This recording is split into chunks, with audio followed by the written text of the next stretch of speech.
Ruh kita ini kan hampir sama dengan jismun, jasmani, ruh, ruhani. Ada sodrun, perlu lapang kata Allah. Ada kolbun, perlu mutmainnah kata Allah. Kemudian ada lagi di dalamnya fuad, ada lagi di dalamnya lagi lubun. Lubun inilah yang selalu disebut ulul albab.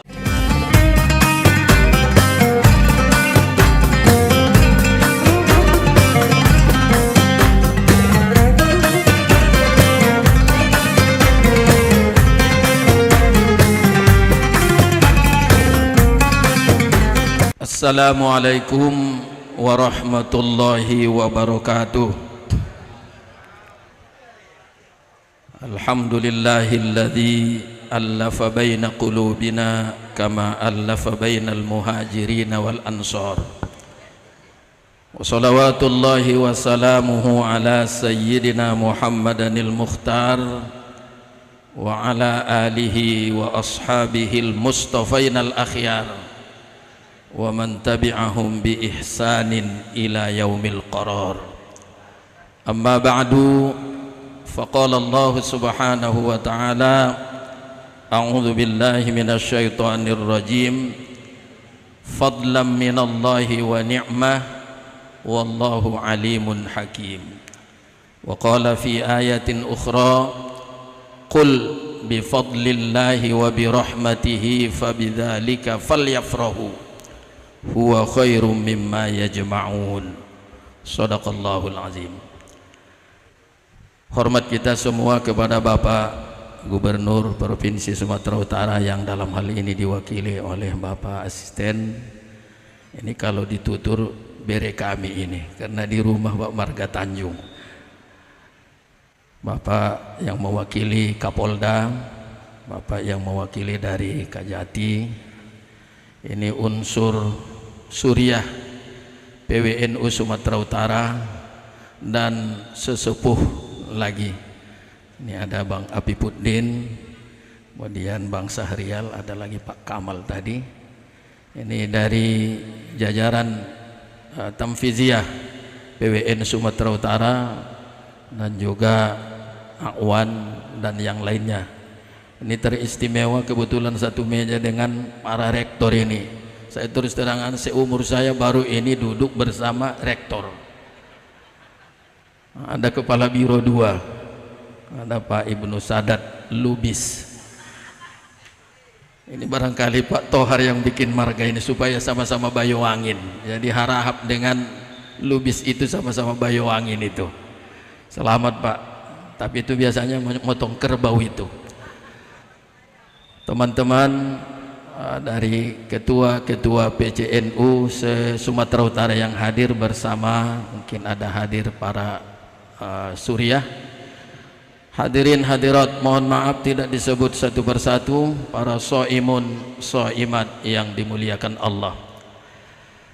Ini perlu saya klarifikasi dulu atau saya jelaskan dulu kenapa saya ini yang menjadi penceramah ini. Jangan sampai nanti ada salah menduga ini. Ustadz Kiai Marahalim ini kawan saya ini satu kelas dulu, tapi beliau masih muda, saya sudah tua Pak. Jadi waktu kami kuliah pernah lomba antar mahasiswa hafidz, saya juara 1 kebetulan karena lawan-lawannya itu tidak bagus-bagus. Setelah itu, setelah saya kakua, pernah juga saya lomba baca kitab kuning sampai tingkat nasional juara. Itulah membuat beliau menganggap saya ini hebat, padahal karena bukan lawannya Ustadz Azhari Akmal. Kalau Ustadz Katimin Prof dan beliau ini saya mungkin nomor terakhirnya. Tapi karena memang lawan-lawannya agak-agak pauk-pauk, kira-kira begitu, maka saya juara Ustadz Muhyiddin. Kalau Ustadz Muhyiddin saya dengar doanya tadi, ya Allah, malaikat pun kagum dengan doa tadi. Hadirin dan hadirat yang dimuliakan Allah, saya disuruh bicara tentang Al-Quran. Di sini banyak pakar Quran, apalagi Ustadz Azhari baru saya undang lagi, mungkin belum sampai 2 minggu saja, 3 minggu lah. Beliau jelaskan tentang bagaimana fungsi Al-Quran di tengah kehidupan kita. Tadi saya baca 2 ayat, yang satu selalu dibaca di dalam tarawih itu, celah-celah tarawih, fadlam minallahi wa ni'mah. Ini boleh jadi tidak dijelaskan oleh kiai, para ustadz tak tahu jamaah artinya ini. Mungkin di Iran sekarang karena konflik di sini. Memang di Indonesia ini kalau ada survei kita udah naik ini. Karena sudah ada ancaman 20 hari ke depan akan habis BBM. Nah, ini jadi stres kita itu. Tapi solusinya adalah Al-Qur'an. Qul bifadlillahi wa birahmatihi fabidzalika ya khairun mimma yajma'un. Itu surah Yunus ayat 58. Katakan wahai Muhammad, dengan anugerah Allah itu, dengan rahmat Allah itu, apa itu? Al-Quran. Karena ayat sebelumnya mengatakan ya ayuhan nas qad ja'atkum mau'izatum mir rabbikum wa shifaa'un lima fis sudur wa hudan wa rahmatul lil mu'minin. Qul, katakan wahai Muhammad, sampaikan wahai Muhammad, sampaikan ustadz-ustadz, kiai-kiai, dengan anugerah Allah. Dengan anugerah Allah itu lebih baik daripada apa yang mereka kumpulkan. Mohon maaf. Kita sekarang banyak koleksi-koleksi yang suka kita mengkoleksi rumah. Ada orang rumahnya mungkin berpuluh. Jangan tanya mobilnya. Ya, kalau sekarang mau berganti akhirnya dia Allah katakan menjadi sesat. Fakana minal ghawin. Jadi kita kiai-kiai ini jangan merasa aman dulu, baru aman setelah mati nanti. Saya sudah ingin jangan lama-lama lagi kali hidup ini, karena lama-lama kalau kiai ini sudah bermasalah, Ustadz Maralutan ya, kata Ustadz Somad, baru boleh mencandang kiai itu 3 syaratnya. Pertama punya pesantren, alhamdulillah. Yang kedua pandai baca kitab kuning. Yang ketiga katanya harus lebih 2 istrinya. Saya cuma 1, belum bisa nampaknya kiai ini. Siregar istri saya, katanya kalau Siregar istrinya itu payah itu. Kalau 2 istrinya katanya Siregar itu mati syahid, karena biasanya tak tahan lama itu. Jadi Al-Quran adalah pemelihara kemuliaan. Pemelihara kemuliaan. Terakhir disebutkan Al-Quran itu adalah sabilun lil hurriyah, bahwa Al-Quran itu pengantar kita menjadi umat manusia yang bebas daripada tekanan-tekanan apapun. Kita ingin menjadi hamba-hamba yang tidak ada yang memperhamba kita apapun di dunia. Semoga tausiah ini bermanfaat. Aku pikir tadi kutumbu, sekarang ada istilah kutumbu, Pak. Kutumbu itu artinya kuliah 7 menit menjelang berbuka. Itu istilahnya kutumbu. Kalau begitu kita lanjutkan. Yang kedua adalah Al-Quran sabilun lil hurriyah. Al-Quran itu adalah jalan, jembatan kita untuk ya mendapatkan kebebasan. Memang tidak ya boleh kita diperbudak apapun. Pasti kita diperbudak atau menjadi hamba Allah Subhanahu wa taala. Tapi bapak-bapak dan ibu-ibu, ada ini melapor sama ketua PW ini. Ada MWC saya di telepon saya Ustadz, apanya jabatan saya katanya, padahal dia sudah sakit-sakitan, apanya jabatan saya katanya saya suriah katanya, tapi belum dapat SK katanya, stres dia. Akhirnya saya tanya mana SK-nya biar kita share ke dia. Akhirnya disampaikanlah, dia sebetulnya antara rois dan mustasyar pun tak tahu dia, tapi yang penting ada jabatan. Ini maksud saya. Yang banyakan orang memang kalau tidak ada jabatannya stres dia. Ini tidak orang yang bebas ini, Pak Rektor, Pak Rektor, Pak Prof. Jadi artinya saya sejak dulu kalau bisa jangan lagi aku ikut Ustadz Marahim lagi di NU ini, karena terlalu banyak urusan saya. Saya sudah dibilang orang Ustadz suka duka, Pak. Ustadz suka duka itu artinya kalau ada orang menikah kan bergembira, awak diundang. Kalau ada orang meninggal, undang juga, itu berarti Ustadz suka duka namanya itu.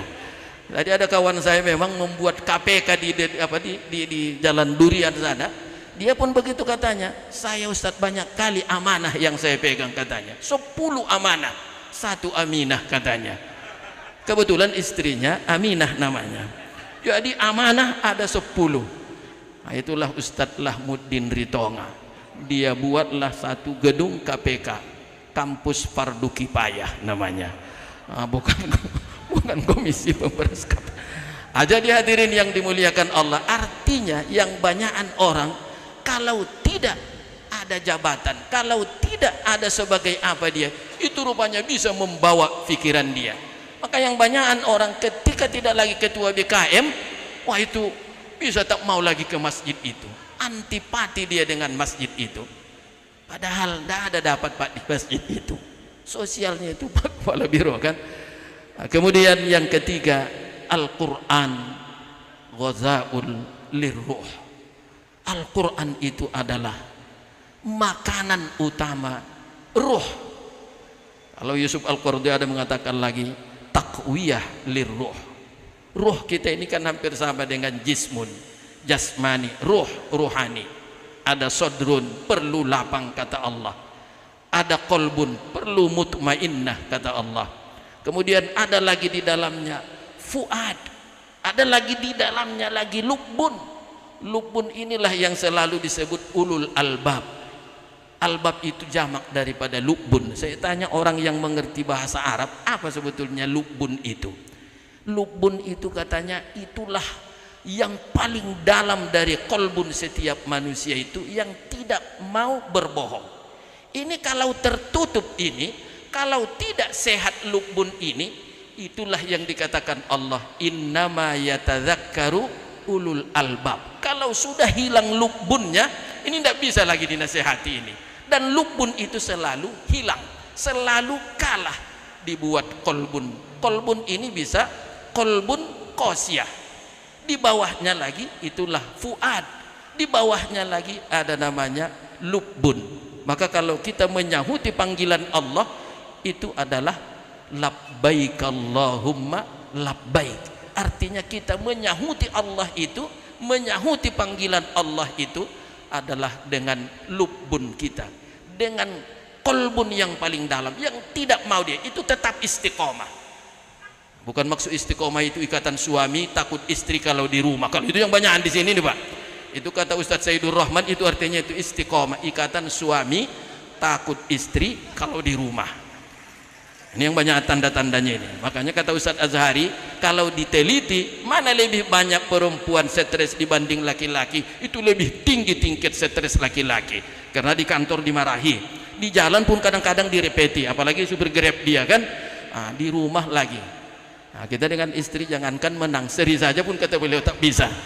Jadi hadirin yang dimuliakan Allah, inilah kerja kita macam mana supaya lubun, kolbun, afidah, kemudian sodrun kita itu menjadi bagian-bagian ruh yang menjadi sehat karena diberikan makanan-makanan yang bergizi, yaitu Al-Quran, zikrullah, begitu juga tasbih, ibadah dan sebagainya.